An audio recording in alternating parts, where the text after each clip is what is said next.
Sarado po muna hanggang sa araw ng linggo ang buong Cultural Center of the Philippines o CCP Complex. Yan ay para matiyak na ang seguridad ng parating na. Ito na nga po ang ika-30 summit ng Association of Southeast Asian Nations o ASEAN. Pero ang mga daraan ng mga ikangay heads of state ay tagsa 10 minuto lang isasara yung mga daan para hindi magka-traffic. Gaya ng nangyari nung APEC Summit noong taong 2015. Nakatutok si June Veneracion. Bawal munang pumasok ang mga motorista at pedestrian sa CCP Complex. At sarado rin ang mga establishmento rito. Nakaposte na ang mga pulis mula sa NCRPO, ilang tangke ng militar, mga ambulansya at bombero. Bago makarating sa Sofitel, may checkpoint na ng Presidential Security Group. Sir,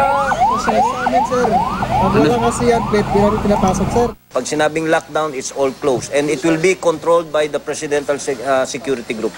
Tatagal ang lockdown sa buong CCP Complex hanggang sa linggo. Magkakaroon naman ng stop-and-go traffic scheme sa mga rutang dadaanan ng mga heads of state.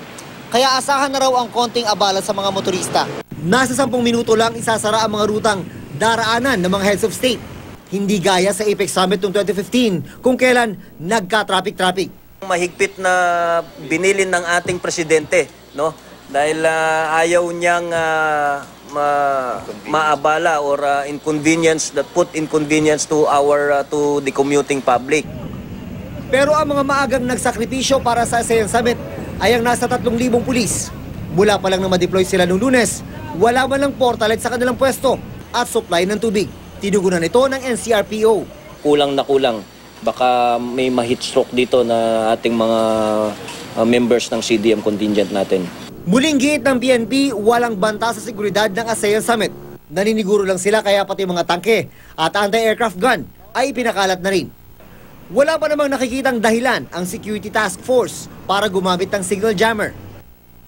Ang Philippine Coast Guard, panay ang pagpapatrolya sa Manila Bay. Ang advice ng PSG is yung vigilance. Okay? Hindi dapat mag-relax, magpakampante. Kahit na walang threat, dapat ang security mo. Bawal na muna hanggang Sabado ang anumang uri ng sasakyang pandagat. 1 nautical mile mula sa Mall of Asia hanggang sa South Harbor.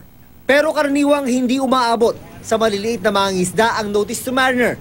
Kaya may ilan pa rin nasa no-sail zone kanina. What we did is to abisuhan yung mga station commanders namin dun sa Parañaque na ikalat dun sa mga fishermen. And probably you could help us through your announcement. Kanina nag-announcing kami sa radyo, huwag nang lumapit dun sa area. Sa Sabado, magrarally ang ilang militanteng grupo pero hindi sila papayagang makalapit sa CCP Complex. June Veneracion, Nakatutok, 24 Oras.